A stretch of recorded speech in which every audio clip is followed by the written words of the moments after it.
Sa nakaraang video, matapos malimpasan ang lahat ng traps, lumipat sina Ban Yuan at ang kanyang mga kaklase sa susunod na shift. Sa wakas, nakita ng malinaw ni Ban Yuan ang mga halimaw sa silid na ito, na siyang ikinagulat niya at ni Light.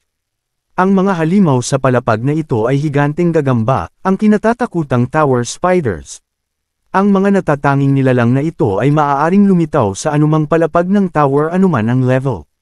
Agarang hinugot ni Light ang kanyang espada at humakbang pasulong upang protektahan si Ban Yuan, na nanlaki ang mata nang makita niyang hindi man lang nagalusan ang mga gagamba.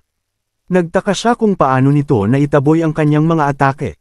Ipinaliwanag ni Light na ang stats ng mga gagamba ay random, tulad ng mga palapag kung saan sila lumilitaw, kaya maaaring yun ang dahilan kung bakit hindi epektibo ang sandata ni Ban Yuan. Habang nakakalat ang ilang gagamba sa buong palapag ng tower, pinangunahan ni Light ang depensa kasama si Russell upang harangan ang isang bahagi, at sinabihan si Dako na harapin ang kabilang panig.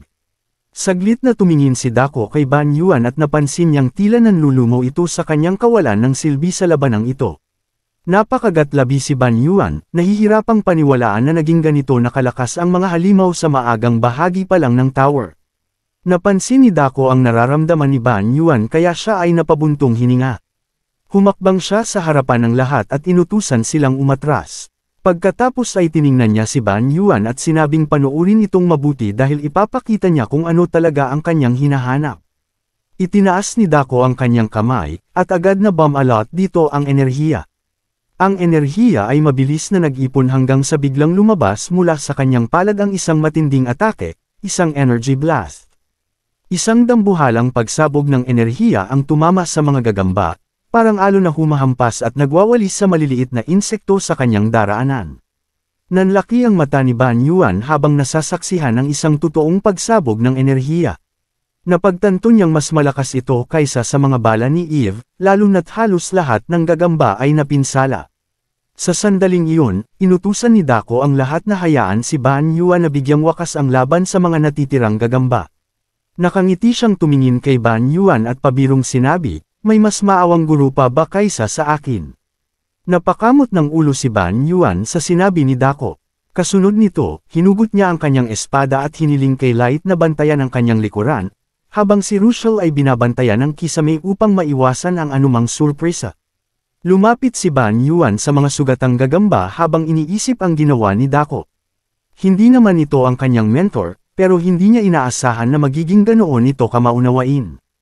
Habang unti-unting lumalapit ang mga gagamba, napansin niyang may mga kulay rosas na marka sa katawan ng mga ito, lalo pang nagpapatingkad sa kanilang hitsura.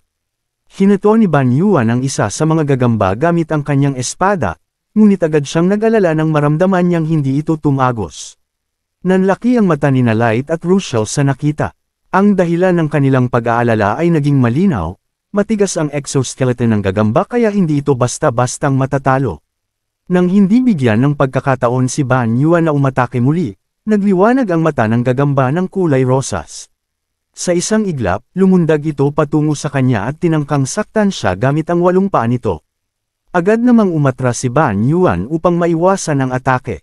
Pero hindi siya sumuko, muli siyang sumugod, sa pagkakataong ito ay isang malakas na thrust ang ginamit niya na nakatutok sa ulo ng gagamba. Bagamat hindi nito agad napatay ang halimaw, natukoy niya ang isang mahina nitong bahagi. Napangiti si Russell at napasigaw ng pagbati sa tagumpay ni Ban Yuan, habang si Light ay napabuntong hininga sa ginhawa. Pero alam ni Ban Yuan na hindi siya maaaring magpatuloy sa ganitong estilo ng laban, isang palo at atras, lalo na't napapalibutan pa rin siya ng maraming gagamba. Napakagatlabi siya at napaisip. Masyado pa ring malakas ang mga tower spiders para sa kanya. Ngunit bigla siyang nakaisip ng ideya, at napamura siya sa sarili dahil nakalimutan niya ito. Sa nakaraang silid, na-fuse niya ang maraming konsepto upang lumikha ng isang bagong kakayahan, ang konsepto ng slicing. Hindi pa niya ito nagagamit sa labanang ito, at ngayon ang tamang pagkakataon. Agad niyang in-infuse ang konsepto sa kanyang espada. Sa sandaling iyon, nagsimulang lumabas ang maliliit na kislap ng enerhiya mula sa kanyang sandata. Kahit isang simpleng pag-ikot lang ng espada ay naglalabas ng kakaibang aura ng kapangyarihan. Nagdesisyon si Ban Yuan na subukan ang compatibility ng kanyang espada sa bagong concept, lalo na ngayong nag-evolve na ito sa Executive's Longsword. Ngunit hindi papayag ang mga gagamba na bigyan siya ng pagkakataong subukan ito. Mabilis silang sumugod, gamit ang kanilang malalaking katawan upang lusubin siya. Handang lumaban, pumwesto si Ban Yuan para umatake. Agad niyang iwinasiwas ang espada, at sa isang iglap, para lang itong tumagos sa laman, pinuputol ang mga gagamba na parang mantikilya. Mabilis siyang sumugod, tumagos sa hanay ng mga halimaw habang iniiwan ang kanyang atake sa likuran. Napatulala si Light sa nakita, hindi makapaniwala kung paano biglang nagbago ang laban. Pero ang pinakanagulat sa lahat ay si Dako, kahit napilit niyang tinatago ito sa kanyang ekspresyon. Pagkatapos ng kanyang atake, may naramdaman si Ban Yuan na tila hindi tama. Alam niyang naging malinis ang kanyang hiwa, ngunit parang may kakaiba dito. Napaisip siya kung masyadong malakas ang kanyang naging pag-atake, kaya napagdesisyonan niyang subukan muli. Muling sumabak si Ban Yuan sa laban, determinado na mas maintindihan ang kanyang bagong kakayahan. Samantala, nag-aalala si Light para sa kanya kaya agad itong lumapit upang tumulong, kasunod si Russell na hindi rin nagpapabail. Naroon lang si Dako, tahimik na nagmamasid sa labanan, hanggang sa mapagtanto niyang may ginawa si Ban Yuan sa kanyang espada sa isang iglap bago niya napaslang ang unang gagamba. Anuman ang ginawa niya, naging dahilan ito upang maputol niya ang mga kalabang dati hindi man lang niya matamaan. Nagtaka si Dako kung paano nagawa iyon ni Ban Yuan, paano nagkaroon ng ganoong jeju, intuition, at nakakagulat na kasanayan. Pinanood niya ang bawat galaw ng binata, kung paano niya pinutol ang mga halimaw na parang sanay na siya rito sa loob ng maraming taon. Napansin niyang hindi lang ito umaasa sa lakas kundi sa mismong teknika. Alam ni Dako na kadalasan, kapag may bago o pinahusay na sandata ang isang mandirigma, nagiging mabigat at di gaanong epektibo ang kanilang paggalaw. Ngunit wala ni isa sa mga kahinaang iyon ang makikita kay Ban Yuan. Sa halip, nagpakita siya ng husay na tila likas na sa kanya.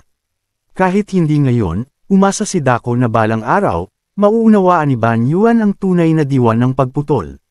Wala siyang dahilan para makialam sa landas ni Ban Yuan. Maaari niyang gawin ang anumang gusto niya. Ngunit sa nasaksihan niyang talento, naisip niyang sayang kung hahayaan lang niya itong magpatuloy sa ganoong paraan. Naalala niya ang sarili, kung paano niya nalampasan ang tatlong malalaking sakuna at itinuring na pinakamagaling na prodigy sa martial world. Ngunit ngayon, sa harap ng binata, tila nawala ng halaga ang sarili niyang kasanayan. Itinuon ni Dako ang kanyang malamlam na mga mata kay Ban Yuan. Sa sandaling iyon, gumawa siya ng isang desisyon, gagawin niyang kanya ang lalaking ito. Walang kamalay-malay sa iniisip ni Dako, patuloy lang si Ban Yuan sa pagpapatay ng mga halimaw, pinapatalas ang kanyang kasanayan. Ngunit kahit hindi niya alam ang iniisip ni Dako, may naramdaman siyang titig na nagbigay sa kanya ng kakaibang kilabot. Napansin ito ni Light at tinanong siya kung ano ang problema. Luminga si Ban Yuan at sinabing parang may isang elite monster na nagmamasid sa kanya. Nagtagpo ang kanilang mga mata. Napansin niyang nakatayo lang si Dako sa di kalayuan, kaya tinanong niya ito kung bakit hindi ito kumikilos. Napansin ni Dako ang pagkukumpara sa kanya sa isang elite monster, kaya umiwas siya ng tingin at sinagot si Ban Yuan ng may halong pang-aasar. Hindi ba nagagampanan mo naman ng maayos ang ginagawa mo? Aniya, napangiti si Ban Yuan. Mukhang hindi na kita kailangang bigyan ng inumin, ha? Sagot niya, tinutukoy ang matamis na inumin na gustong-gusto ni Dako kanina. Dahil sa sinabi niya, agad na humabol si Dako, na tila galit sa pang-aasar ng binata. Hawak ni Ban Yuan ang lata ng inumin, tinutuksong ibibigay na lang ito kay Russell imbes na kay Dako. Habang nagbibiruan silang dalawa, biglang dumating ang isang mensahe mula sa labas ng tore. Parehong natanggap ni Light, Ban Yuan, at Dako ang mensahe, pati na rin si Russell. Nagtipon-tipon ang tatlo upang basahin ito, ngunit hindi sumali si Russell, tila may masamang kutob siya. Si Light ang unang nagbukas ng mensahe. Ang utos, umalis agad sa tore. Bakit bigla ang paalisan tayo? Tanong ni Ban Yuan, naguguluhan sa mensahe. Napansin nila na nagmula ito sa director, kaya't malamang, hindi lang sila ang nakatanggap nito kundi lahat ng estudyante. Ngunit habang nag-uusap sila, nagsimulang tumayo ang balahibo ni Russell. Samantala, si Dako, na hindi pa napapansin ang paparating na panganib, ay naiinis. Hindi niya gusto ang ideyang umalis agad nang wala man lang paliwanag, lalo na't hindi pa siya nagpapainit o natitikman ang matamis na inumin ni Ban Yuan. Biglang sumigaw si Russell, may paparating na kalaban. Lumingon ang lahat sa kanya. Agad na napalingon si Ban Yuan, kasunod sina Light at Dako, at sa kanilang nakita, hindi nila napigil ang mamangha o mangamba. Dalawang dambuhalang portal ang biglang lumitaw. Mula roon, nagsimulang lumabas ang 12-dosenang, marahil daan-daang mga gagamba. Sa sandaling iyon, naintindihan na ni Dako kung bakit pinapaalis sila sa tore. Ngunit hindi lang iyon. Pagkatapos ng dalawang portal, nagsimulang mabiyak ang espasyo sa paligid nila, nagbubukas ng mas marami pang portal. Ganito ba ang sinasabi ni Professor Yamina? Tanong ni Light, kinumpirma ng iba ang hinala niya. Kinuha ni Dako ang kanyang student ID ngunit napansin niyang wala itong signal. Ibig sabihin, wala silang paraan upang makipag-ugnayan sa labas, nakulong sila sa loob ng tore. Hinigpitan ni Light ang hawak sa kanyang espada, nag-aalala. Alam niya kung ano ang eksenang ito. Ito ang pinakamalalang sitwasyon na binanggit ni Professor Yamina sa kanilang pagpupulong, ang paglitaw ng isang spatial irregularity. At sa harapan nila, walang habas na dumagsa ang hukbo ng mga gagamba, pumuno sa buong silid ng tore, mula sa sahig, pader, hanggang sa kisame. Walang natirang espasyo para makatakas. Si Russell ang unang sumugod. Kasunod siya ni Light na may mahigpit na hawak sa kanyang espada. Sa harap ng napakaraming halimaw, walang ibang pagpipilian kundi lumaban. Nararamdaman ni Ban Yuan ang matinding takot, hindi pa siya nakaranas ng ganitong klase ng sitwasyon noon.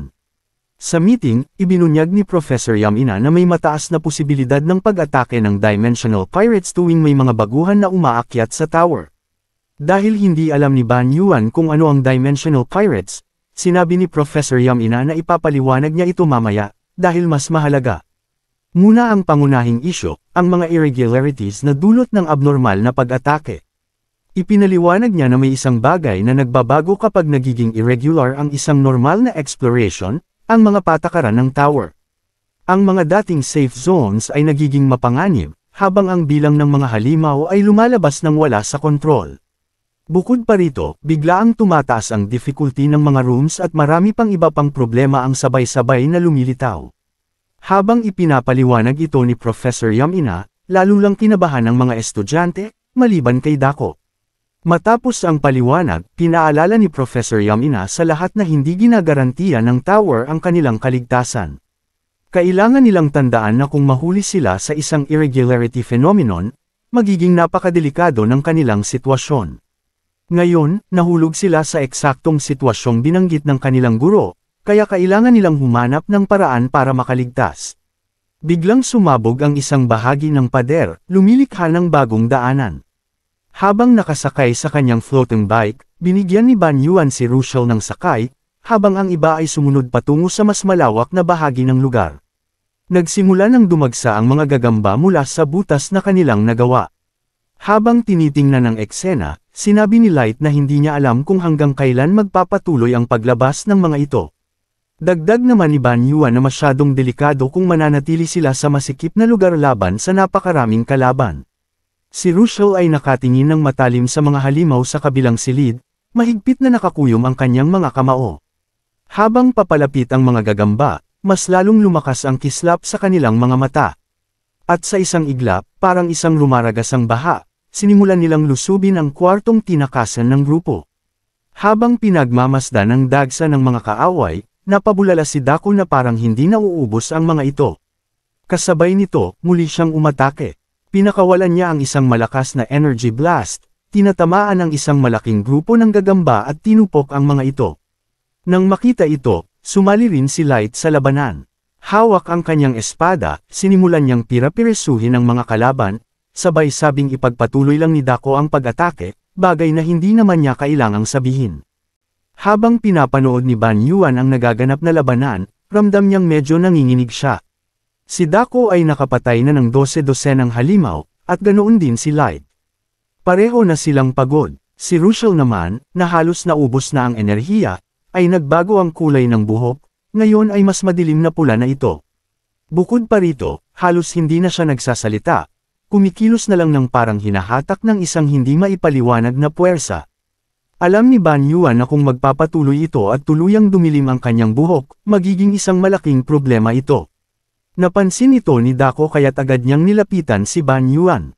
Sinabi niyang hindi na magtatagal si Russell at kung hindi ito makakapagpahinga, maaaring lalo pang lumala ang sitwasyon. Narinig ni Ban Yuan ang kanyang sinabi kaya't agad niyang kinuha ang isa sa mga inumin na itinabi niya at iniabot ito kay Dako. Samantala, nagpas siyang harangin ni Ban Yuan ang mga halimaw habang nagpapahinga si Dako. Maingat na kinuha ni Dako ang inumin at ngumiti. Saka tinanong si Ban Yuan kung talagang naniniwala siyang kaya niyang harapin ang lahat.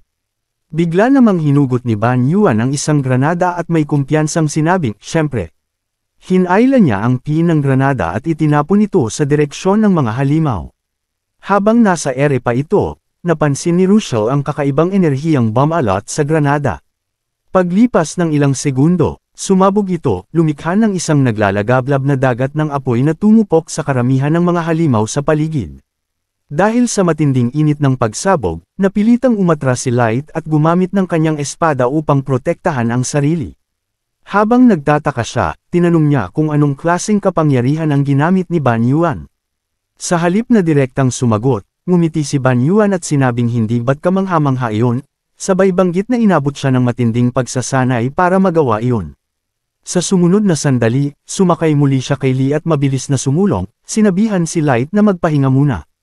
Habang umaabante, napansin niyang mayroon pang natitirang enerhiya si Russell, pero hindi siya maaaring umasa ng husto rito, lalo na't hindi niya tiyak kung kailan siya magiging hindi kontrolado. Alam ni Ban Yuan na hindi rin niya alam kung hanggang kailan magpapatuloy ang paglitaw ng mga halimaw, kaya't mas mainam nang ubusin niya ang pinakamarami hanggat kaya niya, upang mabigyan ng sapat na pahinga ang kanyang mga kasama. Sa pagsunod sa planong ito, muling hinugot ni Ban Yuan ang kanyang espada. Bigla siyang nakatanggap ng notification, ang blood poison ng Executive's Longsword ay umabot na sa 15. Nagulat siya sa bilis ng pagbabago. Kasabay nito, lumitaw ang isang update sa kanyang stats, ang kanyang mastery sa konsepto ng cutting ay bahagyang tumaas, nadagdagan ang attribute depth ng 2. Habang umaabante gamit ang kanyang floating bike, tinitigan niya ang kanyang espada. Doon niya napansin ang isang kakaibang bagay, unti-unti itong nagkukulay pula. Maraming salamat sa panunood. Kung nagustuhan mo ang video, huwag kalimutang mag-like, mag-subscribe, at i-click ang bell icon para updated ka sa mga bagong kwento.